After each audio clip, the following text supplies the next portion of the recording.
ਅਜਬ ਅਜਾਇਬ ਸੰਗਿਆ ਉਮਰ ਸਾਹੋ ਗੁਰ ਸੇਵ ਕਰਨ ਦਾ। ਵਾਹਿਗੁਰੂ ਜੀ ਕਾ ਖਾਲਸਾ, ਵਾਹਿਗੁਰੂ ਜੀ ਕੀ ਫਤਿਹ। ਅਜਬ ਅਜਾਇਬ ਸੰਗਿਆ ਉਮਰ ਸਾਹੋ ਗੁਰ ਸੇਵ ਕਰਨ ਦਾ। ਵਾਰ 11ਵੀਂ ਪੌੜੀ 20ਵੀਂ 22ਵੀਂ ਤੇ 70 ਤੀਜੀ ਹੈ। ਗੁਰੂ ਅਰਜਨ ਦੇਵ ਜੀ ਸੱਚੇ ਪਾਤਸ਼ਾਹ ਜੀ ਦੇ ਜੋ ਸਿੱਖ ਹਨ, ਭਾਈ ਅਜਬ, ਭਾਈ ਅਜਾਇਬ, ਭਾਈ ਸੰਗਿਆ ਜੀ, ਭਾਈ ਉਮਰ ਸ਼ਾਹ, ਇਹ 4 ਗੁਰਸਿੱਖ ਹਨ ਗੁਰਸੇਵ ਕਰਨ ਦਾ। ਗੁਰੂ ਦੀ ਸੇਵਾ ਵਿੱਚ ਲੱਗੇ ਹੋਏ ਸਨ, ਜਿਨ੍ਹਾਂ ਨੇ ਬੜੀ ਗੁਰੂ ਦੀ ਸੇਵਾ ਕੀਤੀ। ਹੁਣ ਜਿਵੇਂ ਸ਼ਹੀਦ ਭਾਈ ਮਨੀ ਸਿੰਘ ਨੇ ਸਿੱਖਾਂ ਦੀ ਭਗਤਮਾਲਾ ਵਿੱਚ ਲਿਖਿਆ, ਉਹ ਆਪ ਜੀ ਸਰਵਣ ਕਰੋ। ਅਜਬ ਤੇ ਅਜਾਇਬ ਤੇ ਉਮਰ ਸਾਹ ਸੰਗੇ ਮਸੰਦ ਹੈ ਸਨ। ਦੇਖੋ, ਅਜਬ ਅਜਾਇਬ ਦੂਸਰਾ, ਪਹਿਲਾ ਅਜਬ, ਦੂਜਾ ਸਿੱਖ ਸੀਗਾ ਭਾਈ ਅਜਾਇਬ ਜੀ, ਤੇ ਫਿਰ ਉਮਰ ਸ਼ਾਹ ਤੇ ਭਾਈ ਸੰਗਿਆ ਜੀ। ਸੋ ਕਹਿੰਦੇ ਇਹ ਮਸੰਦ ਸਨ, ਇਹ ਗੁਰੂ ਘਰ ਦੇ ਮਸੰਦ ਸਨ। ਮਤਲਬ ਇਹਨਾਂ ਨੂੰ ਮਿੰਜੀ ਜਿਹੜੀ ਹੈ ਮਿਲੀ ਹੋਈ ਸੀ ਪ੍ਰਚਾਰ ਦੀ। ਇਹ ਆਪਣੇ ਆਪਣੇ ਇਲਾਕਿਆਂ ਵਿੱਚ ਜਾ ਕੇ ਪ੍ਰਚਾਰ ਕਰਿਆ ਕਰਦੇ ਸਨ ਤੇ ਗੁਰੂਦੁਆਰੇ ਸੇਵਾ ਕਰਦੇ ਹੈ ਸਨ। ਤੇ ਇਹ ਗੁਰੂ ਘਰ ਦੀ ਸੇਵਾ ਕਰਿਆ ਕਰਦੇ ਸਨ ਤੇ ਅੰਮ੍ਰਿਤਸਰ ਦੀ ਭੀਕਾਰ ਕਰਦੇ ਸਨ। ਜਦੋਂ ਅੰਮ੍ਰਿਤਸਰ ਸਾਹਿਬ ਨੂੰ ਪ੍ਰਗਟ ਕਰਨ ਵਾਸਤੇ ਗੁਰੂ ਅਰਜਨ ਦੇਵ ਜੀ ਨੇ ਸੇਵਾ ਸ਼ੁਰੂ ਕੀਤੀ, ਤਾਂ ਇਹ ਸਾਰੇ ਮਸੰਦ ਵੀ ਆਏ ਕਿ ਅਸੀਂ ਵੀ ਸੇਵਾ ਕਰਕੇ ਲਾਹਾ ਉਠਾ ਲਈਏ, ਗੁਰੂ ਦੀ ਖੁਸ਼ੀ ਪ੍ਰਾਪਤ ਕਰ ਲਈਏ। ਜੋ ਗੁਰੂ ਕੀ ਕੌਡੀ ਹੋਵੇ ਸੋ ਹਜੂਰ ਪਹੁੰਚਾਇਨ। ਦੇਖੋ, ਇਹਨਾਂ ਨੇ ਜੋ ਵੀ ਇਹਨਾਂ ਨੂੰ ਸੰਗਤਾਂ ਦੰਦੀਆਂ ਸਨ ਆਪਣਾ ਦਸਵੰਧ, ਇਹ ਕੌਡੀ ਕਰਕੇ ਇਕੱਠੀ ਕਰਕੇ ਧਿਆਨ ਦੇ ਨਾਲ ਗੁਰੂ ਕੋਲ ਆ ਕੇ ਪਹੁੰਚਾਉਂਦੇ ਸਨ ਤੇ ਉਹਨਾਂ ਦਾ ਹਿਸਾਬ ਪੱਕਾ ਰੱਖਿਆ ਕਰਦੇ ਸਨ। ਇੱਕ ਕੌਡੀ ਵੀ ਆਪ ਨਹੀਂ ਵਰਤਦੇ ਸਨ। ਜੋ ਵੀ ਸੰਗਤਾਂ ਨੇ ਗੁਰੂ ਪ੍ਰਥਾਏ ਅਰਦਾਸ ਕਰਕੇ ਦਿੱਤੀ, ਉਹ ਭੇਟਾ ਜਿਹੜੀ ਹੁੰਦੀ ਹੈ ਉਹ ਜਿਹੜਾ ਹਨ ਇਕੱਠੀ ਕਰਕੇ ਸੰਭਾਲ ਕੇ ਗੁਰੂ ਤੱਕ ਪਹੁੰਚਾਉਂਦੇ ਸਨ। ਸੋ ਇਹਨਾਂ ਦੀ ਇਹ ਜਿਹੜੀ ਸੇਵਾ ਸੀ ਬਹੁਤ ਵੱਡੀ। ਤੇ ਜੋ ਕੋਈ ਸਿੱਖ ਉਹਨਾਂ ਦੀ ਸੇਵਾ ਕਰਨ, ਉਸ ਨਾਲ ਗੁਜਰਾਨ ਕਰਨ। ਦੇਖੋ, ਜੋ ਕੋਈ ਗੁਰਸਿੱਖ ਇਹਨਾਂ ਦਾ ਜਿਹੜਾ ਹੈ ਇਹਨਾਂ ਦੇ ਗੁਜਰਾਨ ਵਾਸਤੇ ਕੋਈ ਇਹਨਾਂ ਵਾਸਤੇ ਆਟਾ ਲਿਆ ਦਿੰਦਾ ਸੀ, ਕੋਈ ਵਸਤੂਆਂ ਲਿਆ ਦਿੰਦਾ ਸੀ, ਜਾਂ ਕੋਈ ਸਿੱਖ ਇਹਨਾਂ ਵਾਸਤੇ ਕੋਈ ਪ੍ਰਬੰਧ ਕਰ ਦਿੰਦਾ ਸੀ ਰਹਿਣ ਦਾ, ਖਾਣ ਦਾ, ਉਹ ਗੁਰਸਿੱਖਾਂ ਦੀ ਸੇਵਾ ਨੂੰ ਇਹ ਕਬੂਲ ਕਰ ਲੈਂਦੇ ਸੀ ਵੀ ਕੋਈ ਨਹੀਂ, ਜਿਹੜਾ ਹੈ ਉਹ ਸਿੱਖ ਜਿਹੜੇ ਇਹਨਾਂ ਨੂੰ ਗੁਰੂ ਦਾ ਪ੍ਰਚਾਰਕ ਸਮਝ ਕੇ ਜਿਹੜੇ ਇਹਨਾਂ ਦੀ ਸੇਵਾ ਕਰਦੇ ਸਨ, ਉਹੀ ਜਿਹੜਾ ਹਨ ਉਹਨਾਂ ਦੀ ਸੇਵਾ ਦੇ ਕਰਕੇ ਹੀ ਇਹ ਆਪਣਾ ਸਸਤੇਨਨ ਕਰਦੇ ਸਨ, ਉਹਨਾਂ ਦੇ ਨਾਲ ਗੁਜ਼ਾਰਾ ਕਰਿਆ ਕਰਦੇ ਸਨ, ਪਰ ਗੁਰੂ ਦੇ ਪੈਸਿਆਂ ਨੂੰ ਹੱਥ ਨਹੀਂ ਲਾਉਂਦੇ ਸਨ। ਪੂਜਾ ਦਾ ਧਾਨ ਜਿਹੜਾ ਹੈ ਉਹ ਗੁਰੂ ਤੱਕ ਪਹੁੰਚਾਉਂਦੇ ਸਨ, ਉਹਦੇ ਵਿੱਚੋਂ ਇੱਕ ਕੌਡੀ ਵੀ ਨਹੀਂ ਰੱਖਦੇ ਸਨ। ਇੱਕ ਦਿਨ ਸਾਹਿਬ ਪੁੱਛਿਆ, ਇੱਕ ਦਿਨ ਗੁਰੂ ਅਰਜਨ ਦੇਵ ਜੀ ਸੱਚੇ ਪਾਤਸ਼ਾਹ ਜੀ ਨੇ ਇਹ ਮਸੰਦਾਂ ਨੂੰ ਪੁੱਛਣਾ ਕੀਤਾ, ਤੁਸੀਂ ਗੁਰੂ ਕੀ ਕੌਡੀ ਕੀਕਰ ਜਾਣਦੇ ਹੋ? ਕਹਿਣ ਲੱਗੇ, ਪੁੱਛਿਆ ਗੁਰੂ ਅਰਜਨ ਦੇਵ ਜੀ ਨੇ, ਤੁਹਾਡੇ ਵਾਸਤੇ ਗੁਰੂ ਦੀ ਕਾਰ ਭੇਟਾ ਜਿਹੜੀ ਸੰਗਤ ਤੁਹਾਨੂੰ ਦਿੰਦੀ ਹੈ ਗੁਰੂ ਨੂੰ ਦੇਣ ਵਾਸਤੇ, ਉਹ ਜਿਹੜੀ ਕਾਰ ਭੇਟਾ ਤੁਹਾਡੇ ਵਾਸਤੇ ਕੀ ਹੈ? What do you think? ਤੁਹਾਡੇ ਵਾਸਤੇ what do you see in the ਕਾਰਪੇਟਾ that the ਸੰਗਤ gives for the Guru through you? ਸੋ ਕਹਿੰਦੇ ਉਹ ਕਾਰਪੇਟਾ ਨੂੰ ਤੁਸੀਂ ਕਿਵੇਂ ਦੇਖਦੇ ਹੋ?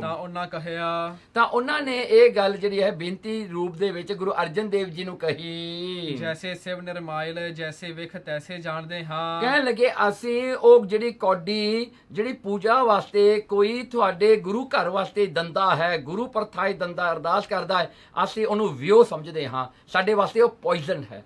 ਜੇ ਅਸੀਂ ਉਹਨੂੰ ਪੋਇਜ਼ਨ ਸਮਝਦੇ ਹਾਂ, ਜੇ ਅਸੀਂ ਉਹਨੂੰ ਆਪਣੇ ਵਾਸਤੇ ਵਰਤੀਏ, ਸਾਡੇ ਵਾਸਤੇ ਉਹ ਪੋਇਜ਼ਨ ਹੈ। ਜੋ ਕਾਰਪੇਟਾ, ਜੋ ਪੂਜਾ ਦਾ ਧਾਨ ਹੈ, ਜੋ ਗੁਰੂ ਵਾਸਤੇ ਕੋਈ ਦੰਦਾ ਹੈ, ਉਹਦੇ ਵਿੱਚੋਂ ਅਸੀਂ ਕੁਝ ਨਹੀਂ ਰੱਖਦੇ, ਕਿਉਂਕਿ ਸਾਡੇ ਵਾਸਤੇ ਉਹ ਪੋਇਜ਼ਨ ਹੈ। ਕਿਹੜੀ ਪੋਇਜ਼ਨ? ਸਭ ਤੋਂ ਜ਼ਹਿਰੀਲੀ ਪੋਇਜ਼ਨ, ਜਿਹੜੀ ਕਿ ਸਮੁੰਦਰ ਰਿੜਕਣ ਦੇ ਨਾਲ ਜੋ ਅੰਦਰੋਂ ਨਿਕਲੀ ਸੀ, ਜਿਹਨੂੰ ਪੀ ਕੇ ਸ਼ਿਵ ਜੀ ਦਾ ਗਲਾ ਨੀਲਾ ਹੋ ਗਿਆ ਸੀ।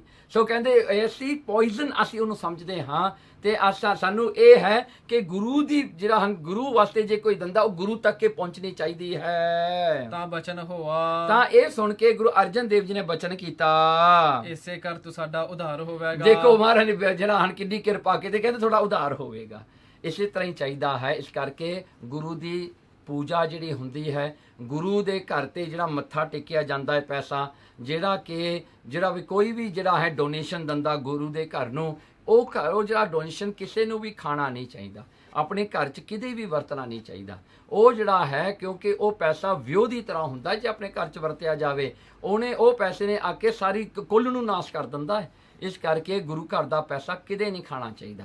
ਜੋ ਗੁਰੂ ਦੇ ਪਰਥਾਏ ਭਾਵੇਂ ਗੌਰਮੈਂਟ ਵੀ ਦਿੰਦੀ ਹੈ, ਵੀ ਮੈਂ ਗੌਰਮੈਂਟ ਕਈ ਵਾਰੀ ਦਿੰਦੀਆਂ ਹਨ, ਕੋਈ ਜਿਹੜੀਆਂ ਉਹਨਾਂ ਦੇ ਬਜਟ ਹੁੰਦੇ ਨੇ, ਐਲੋਕੇਸ਼ਨ ਹੁੰਦਾ ਹੈ, ਉਹ ਦਿੰਦੇ ਹਨ ਵੀ ਗੁਰਦੁਆਰੇ ਨੂੰ ਇੰਨਾ ਪੈਸਾ ਦਿੱਤਾ। ਕਈ ਪ੍ਰਬੰਧਕ ਕੀ ਕਰਦੇ ਨੇ, ਗੁਰਦੁਆਰੇ ਦਾ ਰੈਨੋਵੇਸ਼ਨ ਸ਼ੁਰੂ ਕਰਕੇ ਆਪਣੇ ਘਰ ਦਾ ਵੀ ਨਾਲੇ ਸ਼ੁਰੂ ਕਰ ਲੈਂਦੇ ਨੇ, ਫਿਰ ਇੱਥੋਂ ਸਮਾਨ ਲੈ ਕੇ ਗੁਰੂ ਘਰ 'ਚ ਰਸੀਤਾਂ ਪਾ ਕੇ ਔਰ ਜਿਹੜੇ ਹਨ ਮਟੀਰੀਅਲ ਆਪਣੇ ਘਰ ਚਲਾ ਲੈਂਦੇ ਨੇ। ਬੜਾ ਕੁਛ ਹੁੰਦਾ ਹੈ। ਲੋਕੀ ਜਿਹੜੇ ਹਨ ਕਮੇਟੀਆਂ ਵਿੱਚ ਜਾਣ ਵਾਸਤੇ, ਸੁਸਾਇਟੀਆਂ ਦੇ ਵਿੱਚ ਜਾਣ ਵਾਸਤੇ, ਕੌਂਸਲਾਂ ਵਿੱਚ ਵੜਨ ਵਾਸਤੇ ਲੋਕ ਲੜਦੇ ਨੇ ਇੱਕ ਦੂਜੇ ਨਾਲ। ਕਿਉਂ ਲੜਦੇ ਨੇ? ਕਿਉਂ ਇੰਨਾ ਕੰਪੀਟੀਸ਼ਨ ਹੈ? ਕਿਉਂ ਅੱਜ ਆਪਾਂ ਨੂੰ ਜਿਹੜਾ ਹੈ ਵੋਟਿੰਗ ਕਰਨੀ ਪੈਗੀ, ਬੈਲਟਿੰਗ ਕਰਨੀ ਪੈ ਜਾਂਦੀ ਹੈ? ਕਿਉਂ?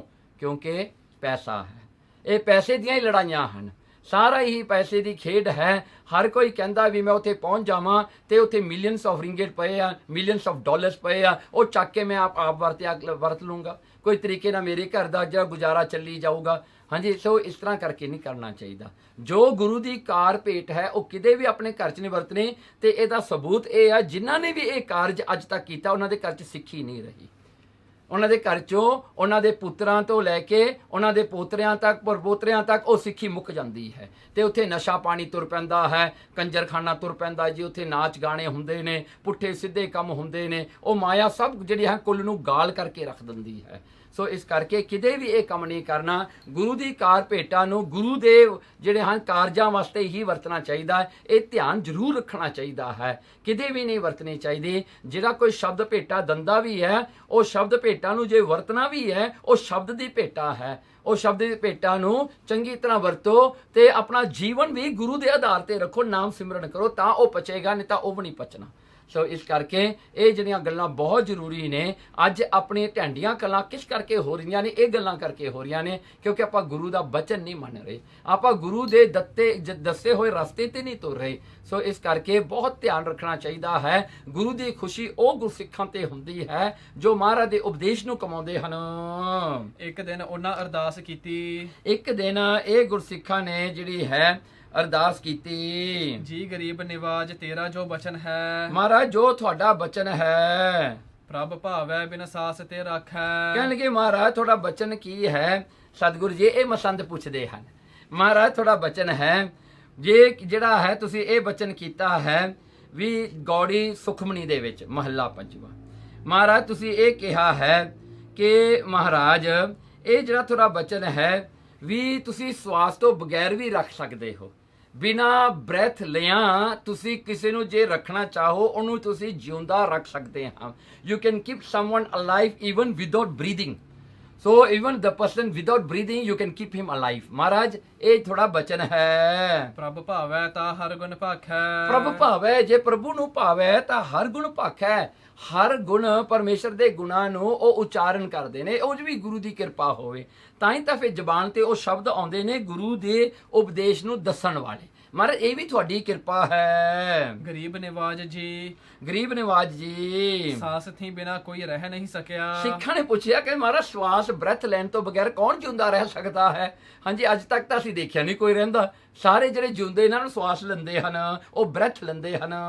ਇੱਕ ਸੁਣਿਆ ਹੈ ਜੋ ਭੀਖਮ ਪਿਤਾਮਾ ਸਾਤਿਲ ਦਾ ਪੁੱਤਰ ਸੀ। ਮਹਾਰਾਜ ਇੱਕ ਅਸੀਂ ਸੁਣਿਆ ਹੈ ਭੀਸ਼ਮ ਪਿਤਾਮਾ, ਜੋ ਕਿ ਮਹਾਭਾਰਤ ਵਿੱਚ ਉਹਦਾ ਜਿਹੜਾ ਹੈ ਉਸਦਾ ਜ਼ਿਕਰ ਆਉਂਦਾ ਹੈ। ਮਹਾਰਾਜ ਜੋ ਭਾਗਵਤ ਵਿੱਚ ਉਹਦਾ ਜਿਹੜਾ ਜ਼ਿਕਰ ਆਉਂਦਾ ਹੈ ਭੀਸ਼ਮ ਪਿਤਾਮੇ ਦਾ, ਮਹਾਰਾਜ ਉਹ ਸੁਣਿਆ ਜੋ ਸ਼ਾਂਤਨੂ ਦਾ ਪੁੱਤਰ ਸੀ। ਸੋ ਇਹ ਜਿਹੜਾ ਸੀਗਾ ਉਸ ਨੂੰ ਪਿਤਾ ਦਾ ਵਰ ਸੀ, ਉਸ ਛੰਦ ਮਿਰਤ ਸੀ। ਦੇਖੋ ਉਹਨੂੰ ਜਿਹੜਾ ਉਹਦੇ ਪਿਤਾ ਦਾ ਇੱਕ ਬਚਨ ਸੀ ਜੋ ਕਿ ਉਹ ਜਿਹੜਾ ਹੈ ਸਵੈ ਛੰਦ ਮਿਰਤ, ਮਤਲਬ ਆਪਣੀ ਮਰਜ਼ੀ ਨਾਲ ਮੌਤ, ਜਦੋਂ ਉਹ ਮਰਨਾ ਚਾਹੇ ਉਹ ਮਰ ਸਕਦਾ ਹੈ, ਜਿਹੜੇ ਨਹੀਂ ਮਰਨਾ ਉਹ ਨਹੀਂ ਮਰਦਾ। ਉਹਦੇ ਪਿਤਾ ਦਾ ਉਹਨੂੰ ਬਚਨ ਸੀ, ਉਹ ਮਰਜ਼ੀ ਨਾਲ ਮਰ ਸਕਦਾ ਸੀ, ਡੈਥ ਉਹਦੇ ਕੰਟਰੋਲ ਵਿੱਚ ਸੀ। ਜਦੋਂ ਮਰਨਾ ਚਾਹੇ ਤਾਂ ਮਰ ਜਾਵੇ, ਨਹੀਂ ਮਰਨਾ ਚਾਹੇ ਤਾਂ ਨਹੀਂ ਮਰੇਗਾ। ਸੋ ਇਹ ਜਿਹੜਾ ਹੈ ਭੀਸ਼ਮ ਪਿਤਾਮਾ ਦੀ ਇਹ ਜਿਹੜੀ ਹੈ ਇੱਕ ਹਿਸਟਰੀ ਹੈ। ਸੰਖੇਪ ਤੌਰ ਤੇ ਆਪਾਂ ਦੇਖ ਲਈਏ। ਸ਼ਾਂਤਨੂ ਇੱਕ ਰਾਜਾ ਹੋਇਆ ਹੈ। ਉਹਨੇ ਕੀ ਕੀਤਾ? ਉਹਨੇ ਗੰਗਾ ਦੇ ਨਾਲ ਸ਼ਾਦੀ ਕਰ ਲਈ। ਗੰਗਾ ਇੱਕ ਰੂਪ ਬਣਾ ਕੇ ਆਈ, ਉਹਨੇ ਗੰਗਾ ਦੇ ਨਾਲ ਸ਼ਾਦੀ ਕਰ ਲਈ। ਜਦੋਂ ਸ਼ਾਦੀ ਕੀਤੀ ਤਾਂ ਉਹਨੇ ਕੀ ਕੀਤਾ? ਉਹਨੇ ਇਹਨੂੰ ਸ਼ਾਂਤਨੂ ਕਿਹਾ ਜੋ ਮੈਂ ਕਰਾਂਗੀ ਤੂੰ ਮੈਨੂੰ ਟੋਕੀ ਨਾ, ਮੈਂ ਜੋ ਕਰਾਂਗੇ ਮੈਨੂੰ ਟੋਕੀ ਨਾ। ਕੀ ਕੀਤਾ ਜੀ? ਇਹ ਗੱਲ ਮੰਨ ਗਿਆ, ਕਹਿੰਦਾ ਠੀਕ ਹੈ ਜਿਵੇਂ ਤੂੰ ਕਹੇਂਗੇ ਮੈਂ ਉਵੇਂ ਕਰਾਂਗਾ। ਇਹਨੇ ਕੀ ਹੋਇਆ? ਇਹਦੇ ਘਰ 'ਚ ਪੁੱਤਰ ਨੇ ਜਨਮ ਲਿਆ। ਜਦੋਂ ਉਹ ਪੁੱਤਰ ਦਾ ਜਨਮ ਹੋਇਆ, ਉਹ ਗੰਗਾ ਜਿਹੜੀ ਸੀ ਇਹਦੀ ਰਾਣੀ ਬਣੀ ਹੋਈ ਸੀ, ਇਹਨੇ ਚੱਕ ਕੇ ਜਾ ਕੇ ਗੰਗਾ 'ਚ ਰੋੜ ਦਿੰਦੀ ਸੀ, ਉਹ ਪੁੱਤਰ ਨੂੰ ਡੁਬੋ ਕੇ ਮਾਰ ਦਿੰਦੀ ਸੀ। ਸੋ ਇਸ ਤਰ੍ਹਾਂ ਕਰਦੀ ਕਰਦੀ ਉਹਨੇ ਜਿਹੜੇ ਹਨ 7 ਪੁੱਤਰ ਮਾਰਤੇ ਸਨ। ਡਬੋ ਦਿੱਤੇ ਸਨ ਉਸ ਨਦੀ ਦੇ ਵਿੱਚ, ਗੰਗਾ 'ਚ। ਸੋ ਜਿਹੜਾ 8ਵਾਂ ਪੁੱਤਰ ਜਦੋਂ ਹੋਇਆ, ਜਦੋਂ ਭਿਸ਼ਮ ਪਿਤਾਮਾ ਹੋਇਆ, ਸ਼ਾਂਤਨੂ ਕਹਿਣ ਲੱਗਾ, ਜਿਹੜਾ ਹੈ ਸ਼ਾਂਤਨੂ ਕਹਿਣ ਲੱਗਾ ਆਪਣੇ ਘਰ ਵਾਲੇ ਨੂੰ, ਭਾਈ ਇਹਨੂੰ ਨਾ ਡਬੋਈ, ਤੂੰ 7 ਡਬੋਤੇ ਮੈਂ ਦੇਖਦਾ ਰਿਹਾ ਪਰ ਇਹਨੂੰ ਨਾ ਡਬੋਈ। ਉਹ ਗੰਗਾ ਕਹਿੰਦੀ ਮੈਂ ਤੈਨੂੰ ਇਹ ਸ਼ਰਤ ਦਿੱਤੀ ਸੀ, ਜਿੱਦਣ ਤੂੰ ਮੈਨੂੰ ਟੋਕੇਂਗਾ ਮੈਂ ਉਦੋਂ ਮੈਂ ਚਲੀ ਜਾਣਾ। ਕਹਿੰਦੀ ਚੱਲ ਫੜ ਤੂੰ ਆਪਣੇ ਪੁੱਤਰ ਨੂੰ, ਮੈਂ ਚੱਲੀ। ਉਹ ਅਲੋਪ ਹੋ ਗਈ ਜੀ, ਉਹਦੀ ਸ਼ਰਤ ਸੀਗੀ, ਉਹ ਚਲੀ ਗਈ। ਸੋ ਸ਼ਾਂਤਨੂ ਨੇ ਫਿਰ ਜਿਹੜਾ ਹੈ ਇਸ ਪੁੱਤਰ ਦਾ ਨਾਮ ਜਿਹੜਾ ਹੈ ਦੇਵਵਰਤ ਰੱਖਿਆ। ਦੇਵਵਰਤ ਉਸ ਪੁੱਤਰ ਦਾ ਨਾਮ ਰੱਖਿਆ, ਉਹਨੂੰ ਪਾਲਿਆ। ਇੱਕ ਵਾਰ ਕੀ ਹੋਇਆ, ਇਹਨੂੰ ਜਿਹੜਾ ਹੈ ਸਤਿਆਵਤੀ ਜਿਹੜੀ ਇੱਕ ਇਸਤਰੀ, ਇੱਕ ਰਾਜੇ ਦੀ ਲੜਕੀ ਸੀਗੀ, ਇਹ ਜਿਹੜਾ ਸ਼ਾਂਤਨੂ ਹੈ ਇਹਨੂੰ ਬੜੀ ਚੰਗੀ ਲੱਗੀ ਤੇ ਇਹਨੇ ਆਪਣਾ ਜਿਹੜਾ ਹੈ ਇਰਾਦਾ ਜਿਹੜਾ ਪ੍ਰਗਟ ਕੀਤਾ, ਮੈਂ ਵਿਆਹ ਕਰਾਉਣਾ ਹੈ ਵੀ ਸਤਿਆਵਤੀ ਨਾਲ ਮੇਰਾ ਵਿਆਹ ਮੈਂ ਕਰਨਾ ਹੈ। ਉਸ ਵੇਲੇ ਉਹ ਸਤਿਆਵਤੀ ਦੇ ਜਿਹੜਾ ਰਾਜਾ ਸੀ ਤੇ ਜਿਹਦੀ ਲੜਕੀ ਸੀਗੀ, ਉਹਨੇ ਉਹਦੀ ਮਾਂ ਸੀਗੀ, ਉਹਨਾਂ ਨੇ ਵਿਚਾਰ ਕੀਤੀ, ਕਹਿੰਦੇ ਸ਼ਾਂਤਨੂ ਅਸੀਂ ਨਹੀਂ ਮੰਨਦੇ, ਸਾਡੀ ਪੁੱਤਰੀ ਦਾ ਵਿਆਹ ਤੇਰੇ ਨਾਲ ਨਹੀਂ ਹੋਣਾ। ਕਹਿੰਦੇ ਕੀ ਗੱਲ ਕਰਕੇ? ਕਹਿੰਦੇ ਤੇਰਾ ਪਹਿਲਾ ਜੇਠ ਪੁੱਤਰ ਹੈਗਾ ਹੈ ਦੇਵਵਰਤ, ਕਹਿੰਦੇ ਸਾਰਾ ਰਾਜ ਦਾ ਹੱਕਦਾਰ ਉਹ ਹੋਵੇਗਾ ਕਿਉਂਕਿ ਉਹ ਜੇਠ ਪੁੱਤਰ ਹੈ, ਵੱਡਾ ਪੁੱਤਰ ਹੈ, ਤੇ ਜਿਹੜਾ ਕਿ ਸਤਿਆਵਤੀ ਦੇ ਅੱਗੇ ਪੁੱਤਰ ਹੋਣਗੇ ਇਹਨਾਂ ਨੂੰ ਰਾਜ ਨਹੀਂ ਮਿਲਣਾ। ਕਹਿੰਦੇ ਇਸ ਕਰਕੇ ਮੇਰੀ ਲੜਕੀ ਤਾਂ ਇਸ ਤਰ੍ਹਾਂ ਹੀ ਰਹਿ ਜਾਏਗੀ, ਰਾਜ ਦਾ ਤੂੰ ਆਪਣੇ ਵੱਡੇ ਪੁੱਤਰ ਨੂੰ ਦੇ ਦੇਣਾ ਹੈ। ਇਸ ਕਰਕੇ ਉਹਨਾਂ ਨੇ ਨਾ ਕਰਤੀ। ਸ਼ਾਂਤਨੂ ਵੀ ਮੰਨ ਗਿਆ, ਕਹਿੰਦਾ ਠੀਕ ਹੈ ਰਹਿਣ ਦਿਓ ਫਿਰ। ਪਰ ਇਹ ਜਦੋਂ ਦੇਵਵਰਤ ਨੂੰ ਪਤਾ ਲੱਗਿਆ, ਦੇਵਵਰਤ ਨੇ ਜਾ ਕੇ ਉਹ ਸਤਿਆਵਤੀ ਦੇ ਨਾਲ ਤੇ ਉਹਦੇ ਪੈਰੈਂਟਸ ਦੇ ਨਾਲ ਇੱਕ ਵਾਅਦਾ ਕੀਤਾ, ਕਹਿੰਦਾ ਦੇਖੋ ਮੈਂ ਤੁਹਾਨੂੰ ਬਚਨ ਦਿੰਦਾ ਹਾਂ। ਭਿਸ਼ਮ ਪਿਤਾ ਜਿਹੜਾ ਹੈ ਦੇਵਵਰਤ ਕਹਿੰਦਾ, ਬਾਅਦ ਵਿੱਚ ਦਾ ਨਾਮ ਭਿਸ਼ਮ ਪਿਤਾਮਾ ਪਿਆ। ਕਹਿੰਦੇ ਭਿਸ਼ਮ ਪਿਤਾਮੇ ਨੇ ਜਾ ਕੇ ਕਿਹਾ ਕਿ ਮੈਂ ਕਿਤੇ ਰਾਜ ਗੱਦੀ ਤੇ ਨਹੀਂ ਬੈਠਾਂਗਾ, ਮੈਂ ਕਿਤੇ ਨਹੀਂ ਹੱਕ ਜਵਾਉਂਗਾ ਵੀ ਮੈਨੂੰ ਇਹ ਗੱਦੀ ਬਖਸ਼ੋ, ਮੈਂ ਕਿਤੇ ਰਾਜਾ ਨਹੀਂ ਬਣਾਂਗਾ। ਦੂਜਾ ਇਹ ਕਹਿੰਦਾ ਮੈਂ ਵਿਆਹ ਨਹੀਂ ਕਰਾਵਾਂਗਾ, ਕਿਉਂਕਿ ਉਹ ਕਹਿੰਦੇ ਸੀ ਜੇ ਤੂੰ ਵਿਆਹ ਕਰਾ ਲਿਆ ਤੇਰੇ ਪੁੱਤਰ ਫਿਰ ਹੱਕਦਾਰ ਹੋ ਜਾਣਗੇ ਜਿਹੜਾ ਹਨ ਸੈਕੰਡ ਜਨਰੇਸ਼ਨ 'ਚ ਜਾ ਕੇ। ਉਹ ਕਹਿੰਦਾ ਮੈਂ ਵਿਆਹ ਵੀ ਨਹੀਂ ਕਰਾਵਾਂਗਾ ਸਾਰੀ ਉਮਰ। ਇਹਨੇ 2 ਬਚਨ ਕਰਕੇ ਸਤਿਆਵਤੀ ਦਾ ਵਿਆਹ ਆਪਣੇ ਪਿਤਾ ਨਾਲ ਕਰਾ ਦਿੱਤਾ। ਸੋ ਉੱਥੇ ਜਿਹੜਾ ਹਨ ਜਦੋਂ ਇਹ ਵਿਆਹ ਹੋਇਆ, ਭਿਸ਼ਮ ਪਿਤਾਮਾ ਜਿਹੜਾ ਸੀਗਾ ਇਹਨੇ ਸਿਰਫ ਸੇਵਾ ਕੀਤੀ। ਜੋ ਵੀ ਜਿਹੜਾ ਹੈ ਉਹਨਾਂ ਦੇ ਸਤਿਆਵਤੀ ਦੇ ਜਿਹੜਾ ਹਨ ਉਹਨਾਂ ਦੇ ਕੁੱਖ ਤੋਂ ਜਨਮ ਲਿਆ, ਜਿਨ੍ਹਾਂ ਦੇ ਵਿੱਚ ਜਿਹੜਾ ਹੈ ਚਿਰਾਂਸਤ ਸੀਗਾ, ਇੱਕ ਵਿਚਿੱਤਰ ਰਾਜਾ ਸੀਗਾ। ਸੋ ਇਹ ਦੋਵਾਂ ਦਾ ਜਿਹੜਾ ਜਨਮ ਹੋਇਆ। ਸੋ ਇਹਨਾਂ ਦੇ ਜਿਹੜੇ ਹਨ ਇਹ ਜਿਹੜਾ ਚਿਰਾਂਗਤ ਵੀ ਕਿਹਾ ਜਾਂਦਾ ਹੈ। ਚਿਰਾਂਗਤ ਜਿਹੜਾ ਸੀ ਵੱਡਾ ਪੁੱਤਰ, ਉਹ ਰਾਜ ਤੇ ਬੈਠਾ, ਹਜੇ ਥੋੜਾ ਹੀ ਚਿਰ ਹੋਇਆ ਰਾਜ ਤੇ ਬੈਠਿਆਂ, ਉਹਦੀ ਕੋਈ ਜੰਗ ਹੋ ਗਈ, ਜੰਗ 'ਚ ਮਾਰਿਆ ਗਿਆ। ਤੇ ਉਹਦਾ ਜਿਹੜਾ ਅੱਗੇ ਛੋਟਾ ਭਰਾ ਸੀ ਵਿਚਿੱਤਰ, ਸੋ ਵਿਚਿੱਤਰ ਜਿਹੜਾ ਹੈ ਉਹ ਜਿਹੜਾ ਥੋੜਾ ਜਿਹਾ ਕਮਜ਼ੋਰ ਸੀਗਾ। ਉਹਦੀਆਂ 2 ਘਰ ਵਾਲੀਆਂ ਸੀਗੀਆਂ, ਅੰਬਿਕਾ ਤੇ ਅੰਬਾਲਿਕਾ। ਸੋ ਇਹਨੇ 2 ਜਿਹੜੇ ਇਹਦੇ ਨਾਲ ਸ਼ਾਦੀਆਂ ਹੋਈਆਂ, ਪਰ ਦੋਵਾਂ ਦੀ ਜਿਹੜੀਆਂ ਹਨ ਇਹਦੇ ਕੁੱਖ ਤੋਂ ਕੋਈ ਜਿਹੜਾ ਹੈ ਨਾ ਕੋਈ ਜੰਮ ਸਕਿਆ। ਜਿਹੜਾ ਉਹਨਾਂ ਨੇ ਅੱਗੇ ਪੁੱਤਰ ਨੂੰ ਨਹੀਂ ਜਨਮ ਦਿੱਤਾ ਕਿਉਂਕਿ ਵਿਚਿੱਤਰ ਜਿਹੜਾ ਸੀਗਾ ਇਹ ਜਿਹੜਾ ਥੋੜਾ ਜਿਹਾ ਕਮਜ਼ੋਰ ਸੀਗਾ, ਇਸ ਕਰਕੇ ਇਹਦੇ ਘਰ 'ਚ ਅੱਗੇ ਪੁੱਤਰ ਨਾ ਹੋਇਆ। ਉਸ ਵੇਲੇ ਜਿਹੜਾ ਹੈ ਭਿਸ਼ਮ ਪਿਤਾਮੇ ਨੇ ਕੀ ਕੀਤਾ, ਜਿਹੜਾ ਵਿਸ਼ਿਸ਼ਟ ਜੀ ਸੀਗਾ ਉਸ ਸਮੇਂ ਦਾ, ਜਿਹੜਾ ਹੈ ਕ੍ਰਿਸ਼ਨਾ ਦਵੈ ਪਾਇਕ ਜਿਹੜਾ ਸੀਗਾ, ਉਹਨੂੰ ਲੈ ਕਰਕੇ ਉਹਦੇ ਨਾਲ ਉਹਨੇ ਅੱਖਾਂ ਵਿੱਚ ਅੱਖਾਂ ਪਾ ਕੇ, ਇਹਨੂੰ ਕਹਿੰਦੇ ਆ ਇਹ ਰੀਤ ਨੂੰ ਕਹਿੰਦੇ ਆ ਨਿਯੋਗ ਰੀਤ ਹੁੰਦਾ ਵੀ ਨਿਗਾਹ ਪਾ ਕੇ ਕਿਸ ਨੂੰ ਬੱਚਾ ਬਖਸ਼ ਦੇਣਾ। ਸੋ ਉਸ ਵੇਲੇ ਜਿਹੜਾ ਹੈ ਅੰਬਲਿਕਾ ਤੇ ਇਹਨਾਂ ਦੋਵਾਂ ਦੇ ਜਿਹੜਾ ਹਨ ਇਹਨਾਂ ਨੂੰ ਕਿਹਾ ਕਿ ਤੁਸੀਂ ਆਪਣਾ ਜਿਹੜਾ ਅੱਖਾਂ ਖੋਲੋ। ਜਿਹੜਾ ਸਤਿਆਵਤੀ ਸੀਗੀ ਨਾ, ਉਹਨੇ ਆਪਣੀਆਂ ਨੋਹਾਂ ਨੂੰ ਕਿਹਾ ਕਿ ਤੁਸੀਂ ਆਪਣੀਆਂ ਅੱਖਾਂ 'ਚ ਅੱਖਾਂ ਪਾ ਕੇ ਦੇਖੋ ਵਿਸ਼ਦੇ। ਇੱਕ ਤਾਂ ਜਿਹੜੀ ਸੀਗੀ ਉਹਨੇ ਜਦੋਂ ਦੇਖਿਆ ਉਹਨੇ ਚੰਗੀ ਤਰ੍ਹਾਂ ਦੇਖ ਲਿਆ, ਦੂਜੀ ਨੇ ਡਰਦੀ ਹੋਈ ਨੇ ਦੇਖਿਆ, ਉਹਦੀ ਡਰਦੀ ਹੋਈ ਦੇਖਣ ਕਰਕੇ ਜਿਹੜਾ ਸੀਗਾ ਉਹ ਕੰਬਣ ਲੱਗ ਗਈ।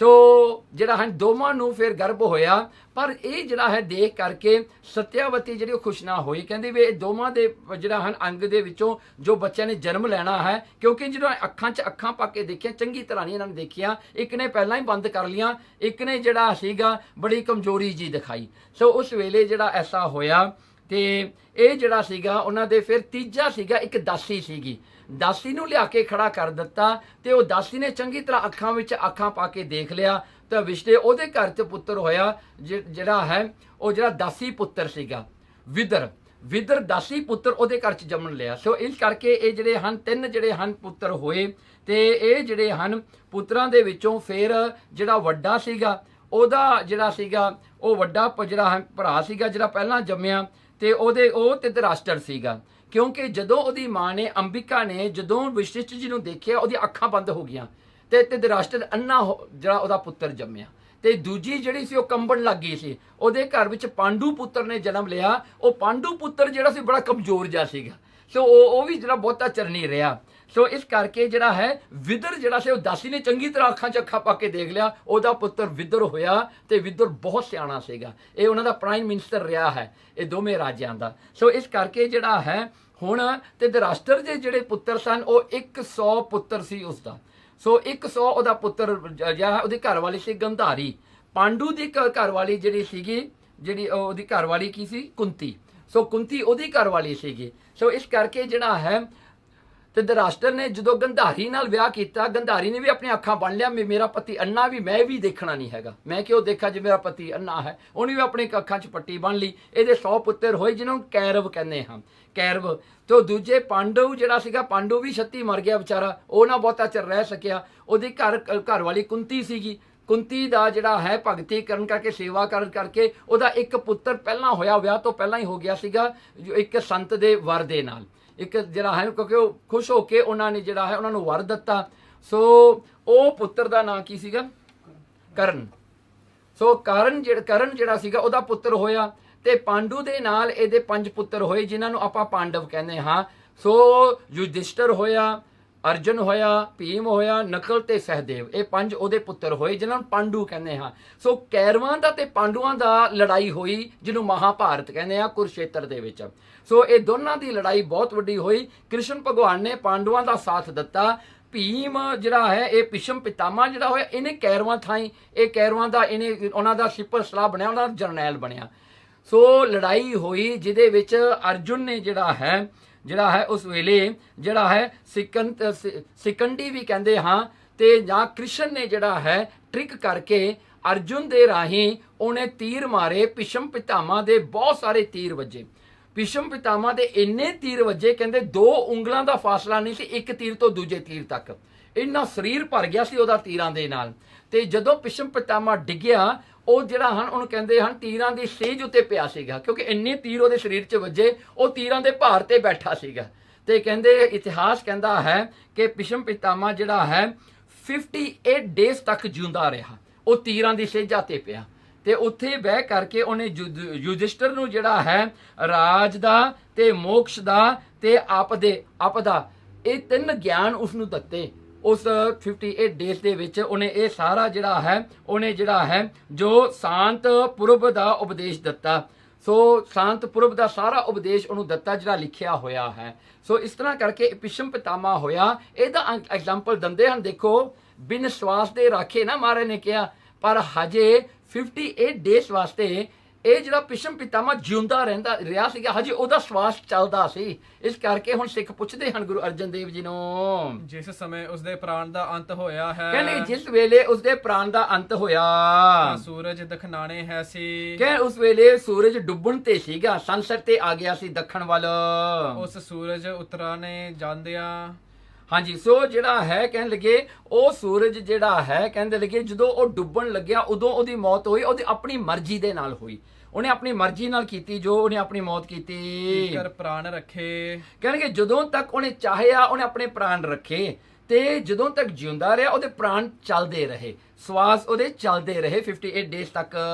ਤੇ ਸਭਨਾ ਪਾਂਡਵਾਂ ਨੂੰ ਧਰਮ ਦਾ ਉਪਦੇਸ਼ ਕੀਤਾ, ਤੇ ਸਾਰਿਆਂ ਪਾਂਡਵਾਂ ਨੂੰ ਉਹਨਾਂ ਨੇ ਉਪਦੇਸ਼ ਦਿੱਤਾ ਜੋ ਕਿ ਸ਼ਾਂਤ ਪ੍ਰਭ ਦੇ ਵਿੱਚ ਲਿਖਿਆ ਹੋਇਆ ਹੈ। ਸੋ ਫਿਰ ਸੋ ਪੀਤਾ ਪ੍ਰਾਣ ਉਸ ਦੇ ਵਿੱਚ ਹੈ ਸਨ। ਦੇਖੋ ਹੁਣ ਮਹਾਰਾਜ ਦਾ ਉਹ ਜਿਹੜਾ ਕੁਐਸਚਨ ਕੀ ਹੈ, ਬਿਨ ਸਵਾਸ ਬਿਨ ਸਾਸ ਦੇ ਰਾਖੇ।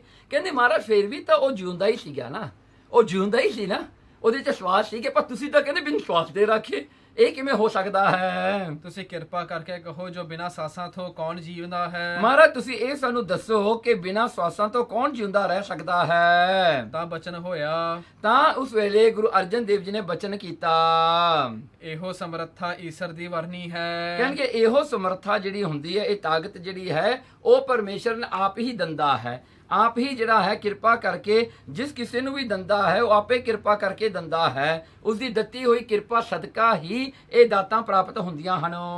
ਜੈਸੇ ਪਰਬਤ ਤੇ ਰੁੱਖ ਸਾਸਾਂ ਬਿਨਾ ਹੀ ਵਰਧਮਾਨ ਹੋਤੇ ਹੈ। ਦੇਖੋ ਹੁਣ ਕਿੰਨਾ ਸੋਹਣਾ ਦੱਸਿਆ, ਕਹਿੰਦੇ ਦੇਖੋ ਜਿਵੇਂ ਪਰਬਤ ਦੇ ਉੱਤੇ ਪਰਬਤ ਜਿਹੜੇ ਹੁੰਦੇ ਨਾ ਮਾਊਂਟਨਸ ਐਂ ਖੜੇ ਹੁੰਦੇ ਨੇ, ਉਹ ਜਿੰਨੇ ਵੀ ਉਹਦੀ ਬਨਸਪਤੀ ਹੁੰਦੀ ਆ, ਦਰਖਤ ਲੱਗੇ ਹੁੰਦੇ ਨੇ ਉਸ ਪਹਾੜ ਦੇ ਨਾਲ ਜਾਂ ਧਰਤੀ ਤੇ ਜਿੰਨੇ ਲੱਗੇ ਹੁੰਦੇ ਨੇ, ਉਹ ਸਾਰੇ ਦੇ ਸਾਰੇ ਜਿਹੜੇ ਹਨ ਉਹ ਵੀ ਤਾਂ ਕਿਹੜੇ ਸਵਾਸ ਲੈਂਦੇ ਨੇ, ਹੈ ਤਾਂ ਜਿਉਂਦੇ ਨਾ। ਹਾਂਜੀ, ਉਹ ਵੀ ਬਿਨਾਂ ਸਵਾਸਾਂ ਤੋਂ ਹੀ ਜਿਉਂਦੇ ਨੇ, ਉਹ ਕਿਹੜੇ ਸਾਹ ਲੈਂਦੇ ਹਨ।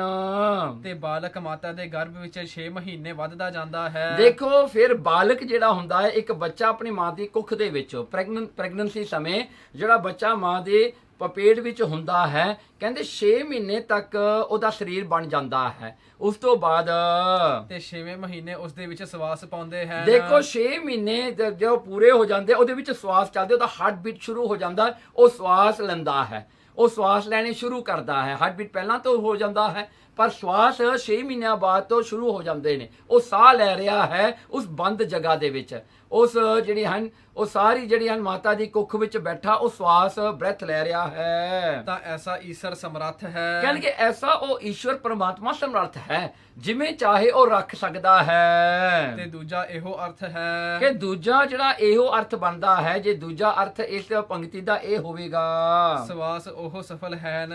ਕਹਿੰਦੇ ਸਵਾਸ ਉਹੀ ਸਫਲ ਹਨ, ਉਹ ਬ੍ਰੈਥ ਉਹੀ ਸਫਲ ਹਨ ਜੋ ਵਾਹਿਗੁਰੂ ਦੇ ਗੁਣ ਗਾਉਂਦੇ ਹਨ, ਜੋ ਪਰਮਾਤਮਾ ਦੇ ਗੁਣਾਂ ਨੂੰ ਗਾਉਂਦਿਆਂ ਹੋਇਆਂ ਉਹ ਸਵਾਸ ਬੀਤਨ।